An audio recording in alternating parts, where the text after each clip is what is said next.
Hey guys, I am finally back with another Kaiju Explained episode. This monster has slowly become one of my favorites, a unique creation out of the Showa era that is unlike any other Toho monster of the time. A member of solid standing on my 5 deadliest foes of Godzilla list, Hedorah the Evolving Toxic Horror is a vastly underrated kaiju. In my opinion, the Showa version of Hedorah was able to give the second Godzilla the worst beating he's ever taken.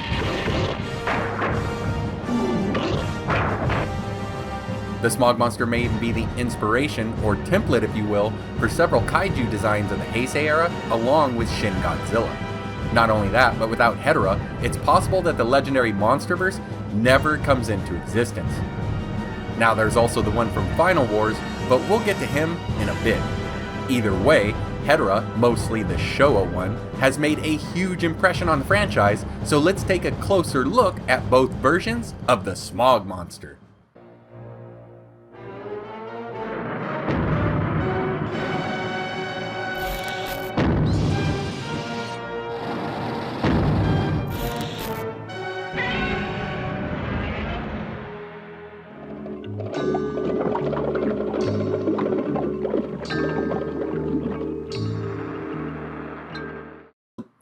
The middle to late 1960s can be looked at by some fans of the franchise as a low point of the Showa era.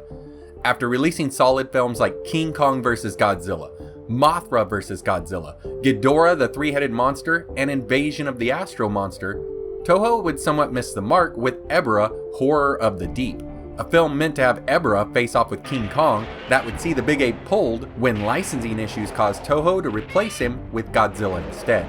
The follow-up would be Son of Godzilla, which also did poor enough at the box office that the studio would decide to put the franchise to bed after one last hurrah.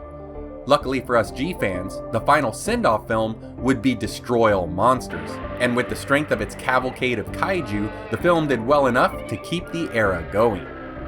Meanwhile, the studio had a young director in Yoshimitsu Banno, who worked as an assistant for the legendary Akira Kurosawa, who had ideas on a return of sorts for the Big G. One where he would make a film with adults at the focus, yet one that children could also enjoy.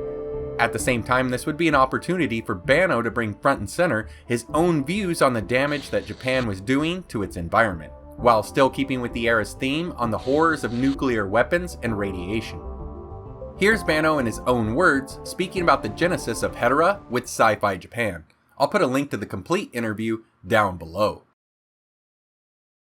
大阪に半年間いたわけですけど、月に一遍車で帰ってくる行き来をしている時に四日市だとか、先ほど申しました富士市訪ねるともう黒い煙が悶々として、海岸ではもう洗剤で泡だらけになって、ヘドロがいっぱい溜まってですね、もう卵が腐ったような、もうとても住めないような匂いが、そういう公害のいわゆる工場廃棄物による公害の惨状が非常にひどい状況だったんで、それからヘドロという状況を人間が作ったから、それで人類が作ったから、そこへ宇宙から来た微粒子がオタマジャクシみたいになってどんどん増えていく。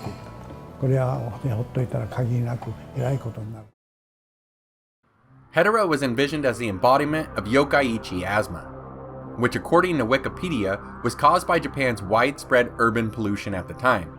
Yokkaichi asthma refers to cases of chronic obstructive pulmonary disease, chronic bronchitis, pulmonary emphysema, and bronchial asthma in humans, and various environmental changes usually attributed to sulfur dioxide emissions, which appeared as smog over the city of Yokkaichi between 1960 and 1972. Now he could put a face to the issue and bring attention to the dire situation at hand. When looking into the origin for Hedorah, things get a bit cloudy when looking for references on some of the information that I found. It's listed on many sources that it came to Earth on a comet from the nebula of Orion 243 light-years away. Unfortunately, the only reference that I can find for this info says that it's from the movie itself. Well, I watched the 2004 DVD subbed and dubbed versions many times over, and did the same with the recent Criterion release, giving it multiple viewings with both subbed and dubbed tracks, and I saw no direct mention of this origin. Other Toho materials that I found only say that it came from a comet, and that's it. From what I saw in the movie, Ken's father, Dr. Yano, is simply speculating that the creature must come from space because it feeds on toxic materials. The Nebula of Orion is shown on screen when the Doctor explains his theory, but there are many other nebula shown during his thoughts. They also show a comet on screen during this, Comet 1965 S1 Ikea-Seki to be exact, a famous comet that was one of the brightest comets seen in Japan in over 1,000 years, one that was clearly visible during the day, earning it the title of the Great Comet of 1965. It never did collide with Earth, so I'm not sure how it would have deposited Hedorah here, unless it got close enough for the creature to fly here, yet the monster would surely be in its smallest form and not able to fly yet while in the comet. So is this comet shown to suggest that it's how the Smog Monster got here, or is it simply a comet that would be well known to the viewers? If the comet is shown just because it's familiar to the viewers at the time, then it's also possible that the nebulas shown were also simply examples of known space objects. After all, Dr. Yano wasn't there when said comet or meteorite landed. Either way, this puts Hedorah into the space monster category, alongside the likes of Gigan, King Ghidorah, and the first MechaGodzilla. What we do know of the Smog Monster beyond its space origins is that it's a creature made up of minerals, and upon looking at a sample of Hedorah under a microscope, Ken and his father would go into detail about the unique alien's makeup. As stated by Ken, the gooey stuff is sludge and the shiny white stuff is related to diamonds, a material called hedrium that would sparkle on Hedorah as it moved about. Dr. Yano is the one responsible for naming Hedrium as per the Criterion subtitles, unlike older releases where it's translated that Ken takes the credit for the naming of the material. However, he would be the one to name the creature Hedorah, which refers to the Japanese word hedoro, meaning sludge, slime, or chemical ooze. Dr. Yano further explains that because Hedorah is made up of minerals, it wouldn't feel pain like organic creatures do. The Doctor says that the sparks that arose from the monster in reaction to Godzilla's atomic breath would actually be expected. He then theorizes that the Smog Monster would expel sulfur as a probable result of a catalytic reaction between hedrium and another substance, noting that when Hedorah consumes factory fumes and other waste, a sulfuric acid mist is released, a terrifying byproduct that would eventually lead to a deadly smog everywhere. For the alien to stay alive while on our planet, the creature needs water for hydration and pollution for an energy source. When parts of the Smog Monster is tossed out into the city as Godzilla twirls it around, we see different effects on where it landed. The older guys playing cards, which could be gambling and maybe looked down on by the writers and our director, die in the goo, even though some of them still had their heads above it to continue breathing. Yet the cat in the nightclub that was also covered in the muck seemed unharmed, although filthy and pissed off, but this could just be the directors and creators not wanting to kill a cat. In its smallest form, the Hedorahs can be seen as black tadpole-like creatures. From here, they would combine with others, or grow by ingesting pollution into the aquatic stage. Here it would now start to exhibit some of the traits of its kaiju or perfect form, with the eyes becoming more pronounced, having their trademark bright red coloration, and their vertical placement, where Banno said he wanted the eyes to look like a vagina, as according to him, it would be scary that way. This is also when the exterior of the creature would begin to grow its trademark dark-colored kelp-like appendages. With further feeding or combinations, the aquatic stage is soon large enough to take out large ships at sea with ease, and eventually it would adapt to land by changing into its terrestrial stage, where it resembled an enormous four-legged amphibian-like monster. Concept art for the stage shows off the amphibian look a bit more than what we saw in the end product. Once on land, it sought out the industrial smokestacks where it inhaled the fumes, gaining the energy needed to be able to make its next change into the flying stage. In this form, you can really see just how alien the kaiju really is, as it's literally shaped and designed to look like a flying saucer. After one more change, the Smog Monster is now in its perfect stage and is now humanoid, standing upright on two legs with two arms and a head. It would still be covered in the kelp-like attachments, and when it gets angry, according to Banno, the top of the head would crack open, revealing the monster's raging red brain.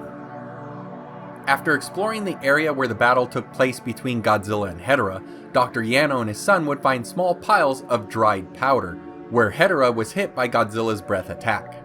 He brings samples of it back to the lab for further testing, and here he finds out that when dirty seawater is combined with a piece of the powder, it instantly reanimates to a young tadpole Hedorah. So if any tiny bits of this thing are left, which it's almost impossible that there aren't, rain, fog, or just high enough humidity could be enough to bring them right back, creating a never-ending supply of these things. Dr. Yano then theorizes that Hedorah could be nuclear powered, saying that atomic blasts in space can be bigger than the sun, then saying that a creature like this, made up of metallic elements, who knows what destructive power it could develop. But again, this is only speculation. In its Showa appearance, the Smog Monster stood at 30 meters or just over 98 feet tall in its landing form, 40 meters or just over 131 feet long in its flight stage, and 60 meters or almost 197 feet high for its giant form while weighing in at 48,000 metric tons. Able to expel large amounts of acidic sludge from its body onto the ground, or by shooting it out of small holes on its body, the kaiju was able to burn Godzilla's flesh away down to the bone. It was even capable of temporarily taking out one of his eyes with this stuff. Hedorah would even use its sludge as a kind of drowning technique, attempting to cover up Godzilla when he was down. I would note, however, that it didn't seem to pack the burning punch that it did before. Perhaps the sludge-like substance secreted by the Smog Monster is stronger in smaller, more potent shots, and less so when used in large amounts. In its flying stage, the toxic horror could expel sulfuric acid mist, and this stuff was potent enough to affect Godzilla's breathing, take out metallic structures, and dissolve people. While in its perfect and flying stages, the Smog Monster also exhibited use of the deadly Hedrium Ray, a bright red, lightning-like effect shot from the eye. It was able to do serious damage to Godzilla, knocking him down easily with him screaming in agony. Hedorah is ultra durable in all stages, resisting heat for the most part and pretty much any physical attacks. As an added bonus, the Smog Kaiju can also change forms between the giant and flying stages at will during combat. The Smog Monster was no idiot either. If not controlled unknowingly, it came to Earth knowing that the planet was full of both water and pollution from a vast distance. It knew to group up into a larger creature for better defense, and showed spite as it laughed when causing Godzilla pain.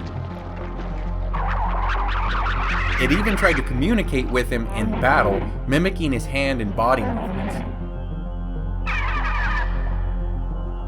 Lastly, it showed a sense of curiosity as well, following the bright lights from the army trucks in the last confrontation.